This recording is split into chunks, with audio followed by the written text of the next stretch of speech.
Hello everyone, AKS IAS main శిక్షణ free ఇనిషియేటివ్కి స్వాగతం. This is Santosh కోక. ఈ రోజు క్వశ్చన్ చూసే ముందు స్మాల్ అనౌన్స్మెంట్ అనేది చూద్దాం. ఏపీఎస్సి గ్రూప్ 2కి సంబంధించి తెలుగు మీడియం క్లాసెస్ అనేవి స్టార్ట్ చేయబడ్డాయి.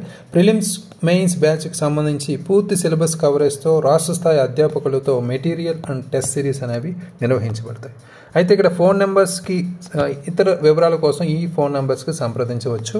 అయితే ఈరోజు సబ్జెక్ట్ పరిపాలనకు సంబంధించి మనం ఒక క్వశ్చన్ అయితే తీసుకుందాం. 26 సెప్టెంబర్ 2024కి సంబంధించి discuss the challenges and opportunities presented by the new IT rules 2023 in regulating digital content. How can a balance be between the freedom of expression and the prevention of misinformation. So ఇక్కడ question చూడగానే మనం 3 steps regular strategy అనేది follow అవుతాం. ముఖ్యంగా within 1 minute first స్టెప్లో question reading అనేది చాలా important. అంటే ఇక్కడ టాపిక్ అనేది అర్థం చేసుకోవాలి. ఫస్ట్ న్యూ ఐటీ రూల్స్ 2023 ఇది కేవలం పరిపాలనకు సంబంధించే కాదు, ఒకవేళ పాలిటిక్ కనెక్ట్ చేసి కూడా ఇవ్వచ్చు. అదేవిధంగా మనకి సైన్స్ అండ్ టెక్నాలజీ కూడా కనెక్ట్ చేయొచ్చు. Right, very very important topic. Recently దీనికి కనెక్టెడ్గా మనకి డిజిటల్ డేటా డిజిటల్ ప్రొటెక్షన్ యాక్ట్కి సంబంధించి కూడా అడిగే ఛాన్స్ ఉంది. ఈ రెండు ఇంపార్టెంట్ టాపిక్స్. రైట్, ఆల్రెడీ యూపీఎస్సీలో కూడా ఈ క్వశ్చన్ అయితే అడిగారు, అందరం చూసాం. రైట్, సో అయితే ఈ క్వశ్చన్కి మన పర్టికులర్ ఐటీ హబ్గా ఉన్న హైదరాబాద్కి సంబంధించి కంపల్సరీ క్వశ్చన్ అడిగే అవకాశం ఉంది కాబట్టి ఈ క్వశ్చన్ అయితే తీసుకున్నాం. ఓకే, సో అయితే ఈ పర్టికులర్ క్వశ్చన్ 2 partsలో ఇచ్చారు. ఫస్ట్ పార్ట్లో మనకి డిజిటల్ కంటెంట్ను నియంత్రించడంలో కొత్త ఐటీ రూల్స్ 2023 సమర్పించిన సవాళ్లు మరియు అవకాశాలను చర్చించండి అని ఇచ్చారు. భావ ప్రకటన స్వేచ్ఛకు తప్పుడు సమాచార నివారణకు మధ్య సమతుల్యతను ఎలా కొనసాగించవచ్చు అని సెకండ్ పార్ట్లో ఇచ్చారు. So very very important. So ఇక్కడ మనం క్వశ్చన్ ట్యాగ్స్ అర్థం చేసుకుంటే ఫస్ట్ డిస్కస్ అనే క్వశ్చన్ ట్యాగ్ మనకి చాలా ఇంపార్టెంట్. డిస్కస్ అంటే ఏంటి? ఒక డిబేట్, చర్చలాగా మనం చేయాలి. ఇక్కడ అంటే పాజిటివ్స్, నెగిటివ్స్, సానుకూల ప్రతికూల అంశాలు కూడా మాట్లాడాలి. ఆల్రెడీ క్వశ్చన్లోనే మెన్షన్ చేశారు, నో ప్రాబ్లం. అంతే, దాంతోపాటు నీడెడ్ మెజర్స్ అంటే చర్యలు కూడా మనం రాయాల్సి ఉంటుంది. రైట్, సో అయితే ఇక్కడ హోలిస్టిక్గా నెక్స్ట్ హౌ అనే కీవర్డ్ జనరల్ కీవర్డ్ కాబట్టి ఈ హోలిస్టిక్గా మనం డిస్కస్ అనే కీవర్డ్ మీద ఈ క్వశ్చన్ అయితే డిపెండ్ అయి ఉంటుంది. నెక్స్ట్ కీవర్డ్స్ అర్థం చేసుకుంటే ఛాలెంజెస్, సవాళ్ళు అనేది మొదటి కీవర్డ్. నెక్స్ట్ అవకాశాలు అనేది సెకండ్ కీవర్డ్. దాంతోపాటు భావ ప్రకటన స్వేచ్ఛకు తప్పుడు సమాచార నివారణకు మధ్య సమతుల్యత అనేది థర్డ్ కీవర్డ్. అంటే ఆల్మోస్ట్ తీసుకోవాల్సిన చర్యలు లాంటివి అనమాట ఇది. రైట్, సో ఇక్కడ మనం స్ట్రక్చర్ని క్లియర్ కట్గా మనం క్రియేట్ చేసుకుంటే ఒక నిర్మాణాన్ని మనకి బాడీ పార్ట్లకు సంబంధించి మాత్రమే. సో అయితే ఇక్కడ ముఖ్యంగా ఈ ఛాలెంజెస్, సవాళ్ళు కానీ రిమైనింగ్ పార్ట్స్ రాసే ముందు కంపల్సరీ ఎంతో కొంత ముఖ్యాంశాలు మనకి ఈ చట్టంలో ఉన్న కొన్ని ముఖ్యాంశాలు రాయాలి కాబట్టి కంపల్సరీ తీసుకుంటాం. నెక్స్ట్ మనకి సవాళ్ళు రాస్తాం, వాటిలో ఉన్న కొన్ని ఆపర్చునిటీస్ కూడా అంటే అవకాశాలు కూడా రాస్తాం. రైట్, సో అదేవిధంగా ఇంకా ఏం చేయొచ్చు అంటే భావ ప్రకటన స్వేచ్ఛకు తప్పుడు సమాచార నివారణకు మధ్య సమతుల్యతకు సంబంధించి ఇక్కడ మెన్షన్ చేస్తాం. రైట్, సో ఫుల్ ఫ్లెడ్జ్డ్గా మనం కీవర్డ్స్ అయితే తీసుకోవచ్చు, నో ప్రాబ్లం. ఎగ్జామినర్కి మనం తీసుకునే కీవర్డ్స్తోనే అర్థం చేసుకునేలా ఉండాలి, క్లియర్గా ఉండాలి, కన్ఫ్యూజన్ లేకుండా. అందుకనే క్వశ్చన్లో ఇచ్చిన యాస్టీస్ కీవర్డ్స్ లెందీ అయినా పర్వాలేదు, మనం పెట్టుకోవాలి. రైట్, సో ఇక్కడ స్ట్రక్చర్ ప్రాపర్గా మనం చూసుకుంటే ఇది ఈ 4 ఇంపార్టెంట్ అంశాలు మనం అడ్రస్ చేస్తే సరిపోతుంది. రైట్, సో అయితే ఇక్కడ బ్రెయిన్ స్టార్మింగ్కి సంబంధించి 1 నిమిషంలో ఇంపార్టెంట్ దీనికి సంబంధించిన అంశాలన్నీ రీకాల్ చేసుకుంటాం, కీవర్డ్స్ అనేవి. మొదటిగా మనం చట్టాల గురించి మాట్లాడుకోవచ్చు. ముఖ్యంగా చట్టాలు అనగానే మనకి ఇక్కడ ఇన్ఫర్మేషన్ టెక్నాలజీకి సంబంధించి 2000 చట్టం కంపల్సరీ వస్తుంది. అదేవిధంగా రీసెంట్గా డిజిటల్ డేటా ప్రొటెక్షన్ యాక్ట్కి సంబంధించి కూడా 2023 అది కూడా లింక్ చేసుకోవచ్చు, వెరీ ఇంపార్టెంట్. రైట్, నెక్స్ట్ కొన్ని ఇంపార్టెంట్ రూల్స్ అంటే ఇప్పుడు అయితే రూల్స్ 2023 వచ్చాయి, అవి కంపల్సరీ యాడ్ చేసుకుంటాం. అదేవిధంగా మనకి ఎప్పటి నుంచి 2021 రూల్స్ కూడా ఉన్నాయి కాబట్టి అవి మనం ఇంక్లూడ్ చేసుకుంటాం. దాంతోపాటు కొన్ని ప్లాట్ఫామ్స్ అనేవి మనం చాలా ఇంపార్టెంట్. అంటే ఇక్కడ మనం సోషల్ మీడియా గురించి కంపల్సరీ మాట్లాడతాం కాబట్టి మనకున్న ట్విట్టర్ కావచ్చు, ఫేస్బుక్ కావచ్చు, WhatsApp, Telegram, YouTube and Instagram లాంటి డిఫరెంట్ ప్లాట్ఫామ్స్ని ఎగ్జాంపుల్స్ వైజ్ మనం లింక్ చేసుకోవచ్చు. అదేవిధంగా కొన్ని కంపెనీస్ లాంటివి ఉన్నాయి, వాటిని కూడా ఫర్ ఎగ్జాంపుల్ మెటా లేదా గూగుల్ లాంటి కంపెనీలను కూడా అక్కడక్కడ ఎగ్జాంపుల్స్గా మనం యూజ్ చేసుకుంటాం. దాంతోపాటు మనకి ఇంపార్టెంట్గా ఇక్కడ రిపోర్ట్స్ కానీ ఇండిసెస్ కానీ లింక్ చేసుకుంటాం. సుప్రీంకోర్టు కేసెస్ లాంటివి కూడా, ఫర్ ఎగ్జాంపుల్ మనకి శ్రేయ సింఘాల్ కేసు అయితే ఉంది. దాని ప్రకారం మనం ఈ particular supreme court section 66A IT యాక్ట్కి సంబంధించి తీసివేశారనేది కూడా మనం చూసాం, డిలీట్ చేశారనేది కూడా, రైట్. సో ఇవన్నీ మనకి ఇంపార్టెంటే. అదేవిధంగా మనకి వేరే దేశాల్లో ఉన్న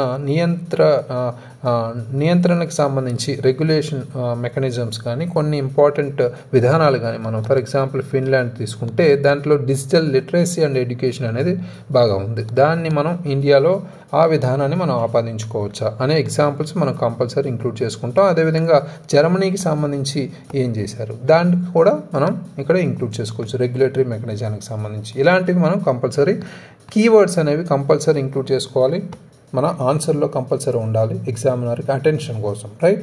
సో అయితే పరిచయంలో కరెంట్ అఫైర్స్ ఇంట్రడక్షన్ ఏ విధంగా రాయాలనేది మనం ఇక్కడ ముందుకు తీసుకుంటే, రీసెంట్గా మనం చూసాం బాంబే హైకోర్టు ఈ ఐటీ రూల్స్ ఏవైతే ఉన్నాయో వాటిని స్ట్రక్ డౌన్ చేశారు, అంటే డిలీట్ చేశారు, రైట్.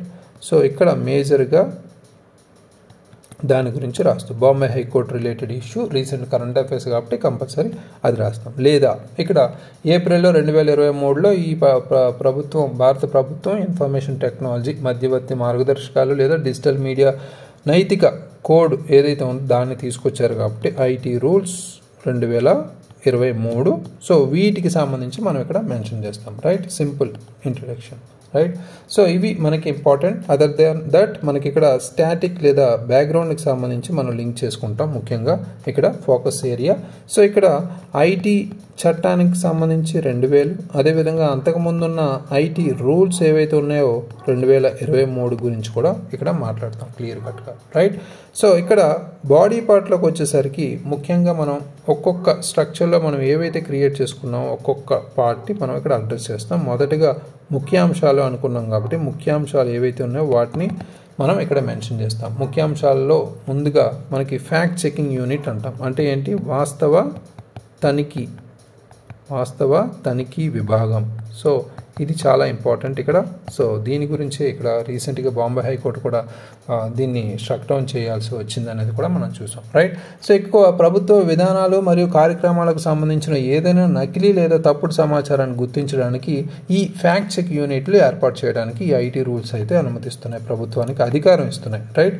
సో ఇక్కడ మేజర్గా ఈ పర్టికులర్ ఫర్ ఎగ్జాంపుల్ ప్లాట్ఫామ్స్ ఏవైతే ఉన్నాయో ట్విట్టర్ లాంటి, ఫేస్బుక్ వంటి ప్లాట్ఫామ్ని ఇప్పుడు ప్రభుత్వ వాస్తవాలను తనిఖీ చేసే సంస్థ నకిలీగా లేదా కంటెంట్ని తొలగించాల్సిన బాధ్యత కూడా ఉంది, రైట్. ఇవి మేజర్గా ఇంపార్టెంట్. నెక్స్ట్ మధ్యవర్తులపై బాధ్యత అనేది కూడా ఇక్కడ మేజర్గా ఇంపార్టెంట్. మధ్యవర్తులు ఎవరైతే ఉన్నారో వాళ్ళపై బాధ్యత అనేది కూడా ఇక్కడ ఉంది, రైట్.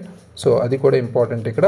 ఫర్ ఎగ్జాంపుల్ హానికరమైన కంటెంట్ను వేగంగా తొలగించడంతో సహా ప్రభుత్వ కంటెంట్ నియంత్రణ ఆదేశాలకు అనుగుణంగా ప్లాట్ఫామ్లో ఉండాలి కాబట్టి ఇక్కడ మధ్యవర్తుల బాధ్యత కూడా చాలా ఇంపార్టెంట్. వాట్సాప్ లేదా టెలిగ్రామ్ వంటి మెసేజింగ్ ప్లాట్ఫామ్లు ఏవైతే ఉన్నాయో తప్పుడు సమాచారంపై చర్య తీసుకోవాలనే చట్టపరమైన అభ్యర్థనల ప్రకారం కంపల్సరీ సందేశాలను గుర్తించుకోవాలనేది కూడా ఇక్కడ ఇంపార్టెంట్, రైట్. నెక్స్ట్ ప్లాట్ఫామ్ల యొక్క పెరిగిన జవాబుదారీతనం. మేజర్గా ఈ సోషల్ మీడియాకు సంబంధించి మాధ్యమాలు ఏవైతే ఉన్నాయో జవాబుదారీతనం అనేది పెరిగిందనేది చెప్పచ్చు ఇక్కడ ముఖ్యంగా.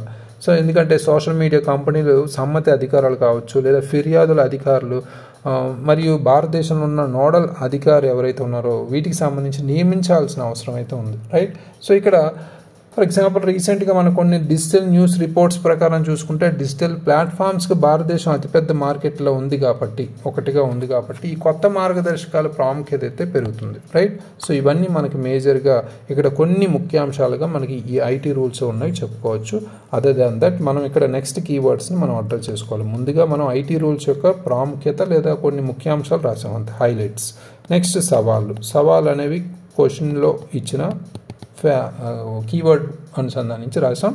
రిస్క్ ఆఫ్ ఓవర్ రీచ్ అనేది కూడా వెరీ ఇంపార్టెంట్ ఇక్కడ. రిస్క్ ఆఫ్ ఓవర్ రీచ్ అంటే మనకున్న అధికార అతిక్రమణ, రైట్. అది వెరీ వెరీ ఇంపార్టెంట్ ఇక్కడ. మనం ఆల్రెడీ కొన్ని జ్యుడిషియరీ కేసెస్లో లేదా judicial intervention judicial over reach సంబంధించి మనం చూసాం ఆన్సర్లో, రైట్.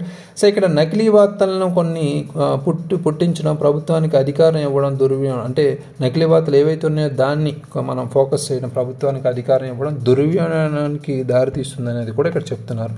చట్టబద్ధమైన అసమ్మతికి సంబంధించి కొన్ని విమర్శకులు అయితే వాదిస్తున్నారు. ఫర్ ఎగ్జాంపుల్, వాస్తవ తనిఖీ నిబంధన పత్రికా స్వేచ్ఛను అణచివేసే అవకాశం ఉందనేది ఇక్కడ చెప్తున్నారు. For example, next important point మనకి తప్పుడు సమాచారాన్ని నిర్వచించడంలో అస్పష్టత కూడా ఉంది. అంటే ఫాల్స్ అని, మిస్ఇన్ఫర్మేషన్ కానీ మనం చెప్తాం. తప్పుడు సమాచార అస్పష్టత అంటే తప్పుడు సమాచారం అంటే ఏంటి అనేది క్లియర్ కట్గా ఈ రూల్స్లో ఏమీ చెప్పలేదు. అది కూడా ఒక ఇంపార్టెంట్ ఆందోళన. ఎందుకంటే సమాచారం యొక్క నిర్వచనం ఇప్పటికీ అస్పష్టంగా ఉంది కాబట్టి ఇది అమల్లో ఎలా చేయాలనేది కూడా కొంత కన్ఫ్యూజన్ అయితే ఉంది, right. So for example, freedom on the net 2023 నివేదిక ప్రకారం తప్పుడు సమాచారం యొక్క అస్పష్టమైన నిర్వచనాలు ఇక్కడ మనకి కొంత కన్ఫ్యూజన్కి దారితీస్తాయనేది కూడా చెప్పారు. అదేవిధంగా చిన్న ప్లాట్ఫామ్లు ఏవైతే ఉన్నాయో, చిన్న మాధ్యమాలు, ముఖ్యంగా చిన్న మాధ్యమాలు ప్రభావం కూడా ఉన్నాయి. చిన్న మాధ్యమాలపై ప్రభావం ముఖ్యంగా పెద్ద ప్లాట్ఫామ్ ఏవైతే ఉన్నాయో, మెటా లాంటి, గూగుల్ లాంటి కంపెనీలు దీనికి సంబంధించిన ఈ ఐటీ రూల్స్ని అంగీకరించవచ్చు. కానీ చిన్న ప్లాట్ఫామ్లు ఇలాంటి నియంత్రణ ప్రక్రియకి సంబంధించి చాలా కష్టంగా ఉంటుంది వాళ్ళు దాన్ని ఆపాదించుకోవడానికి, రైట్. సో ఇక్కడ దీనివల్ల డిజిటల్ స్టార్టప్లు ఏవైతే ఉన్నాయో వాటికి సంబంధించి కూడా ప్రభావితం అయితే అవుతుంది, రైట్. ఇక్కడ మేజర్గా దీన్ని అధిక నియంత్రణ చిన్న తరహా డిజిటల్ కంపెనీల్లో కొన్ని ఆవిష్కరణలు కూడా అరికట్టే విధంగా ఇవి ఉన్నాయి. అది కూడా ఇంపార్టెంటే. నెక్స్ట్ మనకి గోప్యత సమస్యలు కూడా ఇంపార్టెంట్. అంటే ప్రైవసీకి సంబంధించిన కన్సర్న్స్ అయితే ఉన్నాయి. వాట్సాప్ వంటి కొన్ని ప్లాట్ఫామ్స్లో గుర్తించదగినది ఈ తప్పనిసరి చేయడం అనేది చాలా ఇంపార్టెంట్. వినియోగదారు గోప్యత మరియు డేటా రక్షణను దెబ్బతీసే అవకాశం అయితే ఉంది. నెక్స్ట్ మనకి అవకాశాలు కూడా మనకి ఇక్కడ ఇంపార్టెంటే. మనకి క్వశ్చన్లో ఇచ్చిన కీవర్డ్స్లో సవాల్ తర్వాత అవకాశాలు ఏమున్నాయి ఈ రూల్స్తో అనేది చూసుకుంటే, తప్పుడు సమాచారాన్ని అరికట్టడం అనేది మొదటిగా మనం చెప్పుకోవచ్చు. ఈ రూల్స్ ద్వారా తప్పుడు సమాచారాన్ని ఎంతో కొంత అరికెట్టే ఛాన్స్ ఉందనేది ఇక్కడ చెప్తున్నారు, రైట్.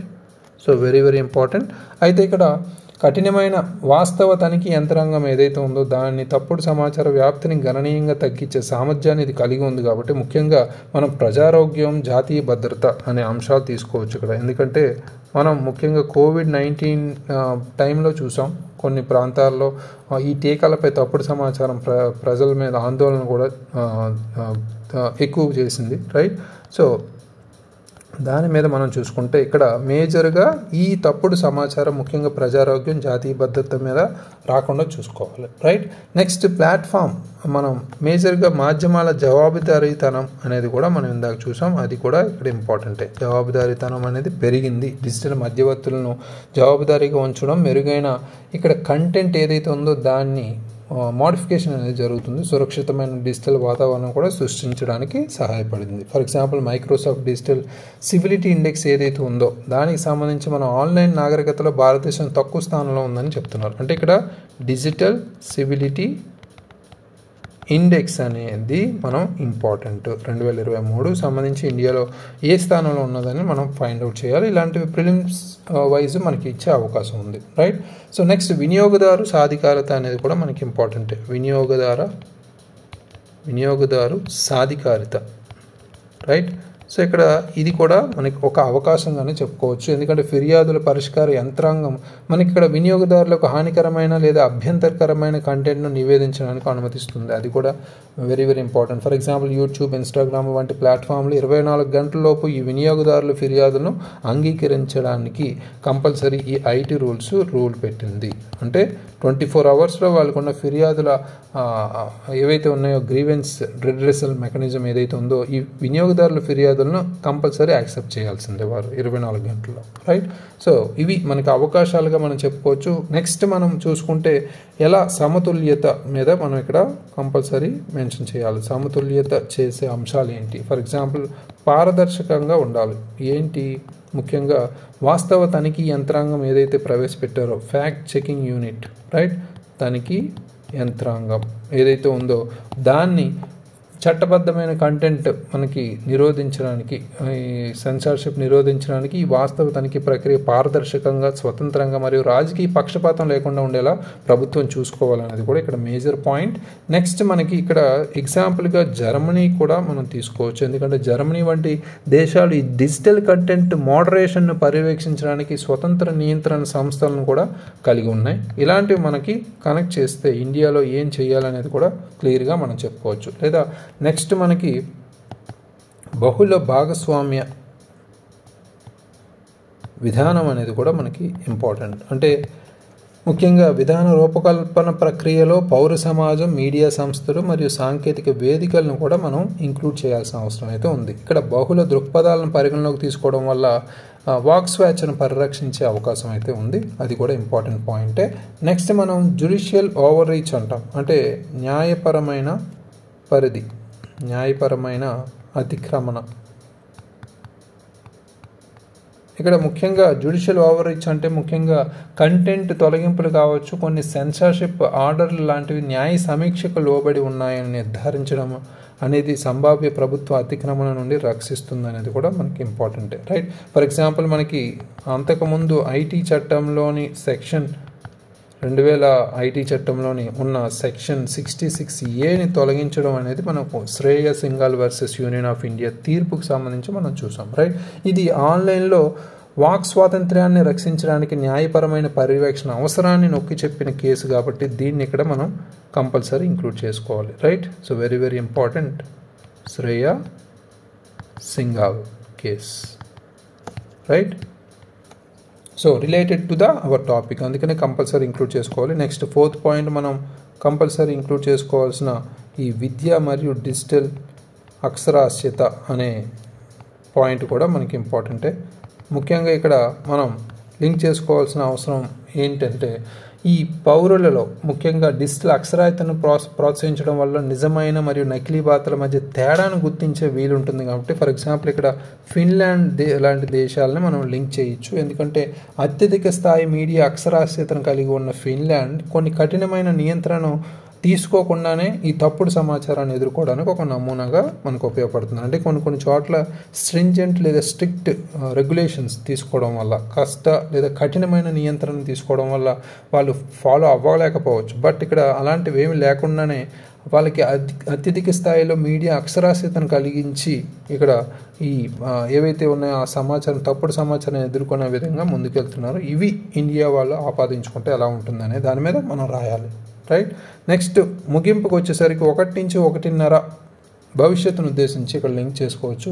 ఫైనల్గా మనకి భారతదేశం స్వతంత్ర పర్యవేక్షణను బలోపేతం చేసే విధంగా డిజిటల్ అక్షరాస్యతను పెంపొందించడం లేదా పారదర్శకతమైన కంటెంట్ నియంత్రణలను ప్రోత్సహించడంపై దృష్టి పెడితే మనకి డిజిటల్ యుగంలో ఈ ప్రజాస్వామ్య సూత్రాలు ఏవైతే ఉన్నాయో, ప్రజాస్వామ్య సూత్రాలు ముఖ్యంగా వాటిని మనం పరిరక్షిస్తూనే భారతదేశం డిజిటల్ పాలనగా దూసుకెళ్తుంది. అంటే డిజిటల్ పాలనకు ఒక నమూనాగా ఎదగడానికి ఇది సహాయపడే అవకాశం ఉందనేది చెప్తున్నారు, రైట్. సో ఇది very very important conclusion. Next ఇక్కడ అకార్డింగ్ టు కీవర్డ్స్ ఏవైతే ఉన్నాయో వాటికి సంబంధించి పర్ఫెక్ట్ అప్రోచ్ అనేది మనం ఇక్కడ చెప్పచ్చు. ఈరోజు రాసిన ఆన్సర్ అయితే నవ్య రాశారు ఇక్కడ. సో ముఖ్యంగా ఇన్ఫర్మేషన్ టెక్నాలజీకి సంబంధించి సవరణలు వ్యతిరేకంగా ఇక్కడ కునాల్ దాఖలు చేసిన కేసులో బాంబే హైకోర్టు ఇటీవల తీర్పు వెలువరించింది. ఈ సవరణ రాజ్యాంగ హక్కులకు విరుద్ధమైనవని కూడా చెప్తున్నారు, right. Very good current affairs introduction ఇక్కడ. నెక్స్ట్ 2023 ఏప్రిల్ 6న ఎలక్ట్రానిక్స్ మరియు ఐటీ మంత్రిత్వ శాఖకు సంబంధించి కూడా ఈ రూల్స్ ఏవైతే ఉన్నాయో దానికి సంబంధించి మనం నియామకాలు జారీ చేసింది అనే బ్యాక్గ్రౌండ్ని టచ్ చేశారు. ఆన్లైన్ గేమింగ్ కంపెనీలను నియంత్రించే నిబంధనలు కూడా ఇందులో ముఖ్యంగా వాస్తవ తనిఖీ యూనిట్ను తీసుకొచ్చింది అనేది కూడా చెప్పారు. ఐటీ రూల్స్ అవకాశాలు మొదటగా చెప్తున్నారు ఇక్కడ. నకిలీ సమాచారంగా ఫ్లాగ్ చేసే అధికారం వాస్తవ తనిఖీ విభాగానికి ఉంటుందని, ఫ్లాగ్ చేయబడిన కంటెంట్ను మధ్యవర్తులు అందరూ తప్పనిసరిగా తీసివేయాలనేది కూడా ఇక్కడ చెప్పారు. ఎవరైతే ఉన్నారో ఇంటర్నెట్ సర్వీస్ ప్రొవైడర్లు, ఫైల్ హోస్టింగ్ కంపెనీలు, రైట్.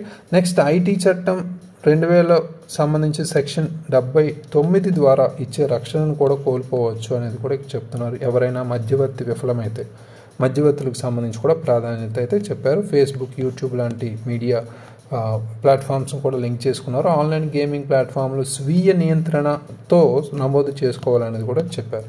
ఆన్లైన్ గేమింగ్లో బెట్టింగ్ అవకాశాలు లేవని, చట్టబద్ధమైన అవసరాలు, తల్లిదండ్రుల నియంత్రణ వంటి భద్రతా ప్రమాణాలను పాటించాలనేది కూడా ఇక్కడ చెప్పారు. సవాళ్ళకు వచ్చేసరికి ఈ రూల్స్ నకిలీ లేదా తప్పుదారి పట్టించేది ఏమిటో నిర్వచించలేదనేది కూడా రాజ్యాంగంలోని ఆర్టికల్ 19(2) ప్రకారం నకిలీ లేదా తప్పుదారి పట్టించే పదబంధాలు లేవు అనేది కూడా ఇక్కడ చెప్పారు. Very good. ఈ రూల్స్ సంబంధించి ఆర్టికల్ని కూడా లింక్ చేసుకున్నారు. స్వీయ నియంత్రణ సంస్థలకు అర్హత ప్రమాణాలు, ముందస్తు నిర్ణయాత్మక విధానాలు ఇవ్వబడ్డాయి, కానీ వాస్తవ తనిఖీ యూనిట్లకు ఈ అర్హతలు లేవు. ఈ నియమాలు supreme court Shreyas Singhal versus union of India తీర్పును ఉల్లంఘించాయనేది కూడా చెప్తున్నారు. మధ్యవర్తులు సెక్షన్ 79 మరియు ఐటీ రూల్స్కు అనుగుణంగా ఉండాలంటే చట్ట విరుద్ధ కార్యక్రమాల గురించి అవగాహన అవసరమని కూడా సుప్రీంకోర్టు నిర్ణయించింది. ఈ సమాచారాన్ని బ్లాక్ చేయడానికి ప్రభుత్వం ఫ్యాక్ట్ చెక్ యూనిట్ ద్వారా తనకు తానుగా అధికారం ఇచ్చింది. ఇది ఐటీ రూల్స్లోని 2000లోని సెక్షన్ 69(a)కి విరుద్ధంగా కూడా చెప్తున్నారు. Very good. ఈ నిబంధనలో ఆర్టికల్ 19(1) వాక్ స్వాతంత్ర్యానికి సవాలుగా ఉన్నాయనేది కూడా చెప్పారు. సో అవసరమైన చర్యలకు వస్తే సాంకేతిక ఆధారంగా నియంత్రణ, తప్పుడు సమాచార గుర్తింపునకు మనకి ఫ్లాగ్ చేయడానికి AI ఆధారిత టూల్స్, ఫ్యాక్ట్ చెకింగ్ మెకానిజమ్స్ మరియు ఆల్గరిథమ్స్ను కూడా అభివృద్ధి చేయడం అనేది కూడా ఇంపార్టెంట్గా చెప్పచ్చు. సమర్థమైన రెగ్యులేటరీ ఫ్రేమ్వర్క్గా ఇక్కడ తీసుకోవచ్చు. స్వతంత్ర కమిటీలు నియమించడం కూడా, ప్రజా చైతన్యం, సెన్సార్షిప్ ప్రమాదాలు లేదా వాక్ స్వేచ్ఛ గురించి ప్రజలకు అవగాహన, ప్రజలకు సోషల్ మీడియా గురించి అవగాహన కార్యక్రమాలు, వర్క్షాప్లు నిర్వహించాలనేది కూడా ఇక్కడ చెప్పారు. ఈ రూల్స్ డిజిటల్ వేదికలను మరింత బాధ్యతాయుతంగా మార్చడం ద్వారా సమాజంలో సమాచార నాణ్యతను పెంచే అవకాశం ఉన్నప్పటికీ భావ ప్రకటన స్వేచ్ఛను కాపాడడం ముఖ్యం. సవాళ్లను సమర్థవంతంగా ఎదుర్కొంటే భావ ప్రకటన స్వేచ్ఛను రక్షిస్తూ సురక్షితమైన డిజిటల్ ఇండియాను నిర్మించుకోవచ్చు అనేది కూడా చెప్పారు. Very good. డిజిటల్ ఇండియా అనే కీవర్డ్. నెక్స్ట్ ఇక్కడ ఓవరాల్గా చూసుకుంటే అన్ని అంశాలు లింక్ చేసుకున్నారు. Different articles, cases and also previous whatever we have IT rules and IT sections, right, IT act sections also. So other than that కొన్ని reports కూడా, indices, for example మనకి digital civility index అనేది మనకి ఇక్కడ touch చేయొచ్చు, లేదా మనకి digital data protection bill or act 2023 అది కూడా ఇంపార్టెంటే, రైట్. మనకు అనుకున్న section 66(a) of IT, right. So Shreyas Singhal already include చేసుకున్నారు, బట్ ఆ సెక్షన్ అనేది ఇంపార్టెంట్ ఇక్కడ, రైట్. సో ఇలాంటివి మనకి ఇక్కడ కంపల్సరీ ఇంక్లూడ్ చేసుకోవాలి. సో అవి కొన్ని మిస్ అయ్యాయి. అదర్ దెన్ దట్ కొంతవరకు కొన్ని చోట్ల అయితే కొన్ని ఇంపార్టెంట్గా అవకాశాలకు సంబంధించి కానీ కొన్ని లెంది కంటెంట్ అయితే అయింది. అవి కొంచెం తగ్గించుకుంటే ఓవరాల్ మనకు 200 లిమిట్స్ అనేది మైండ్లో పెట్టుకుని మనం ఆన్సర్ అనేది ఫుల్ఫిల్ చేయాలి, రైట్.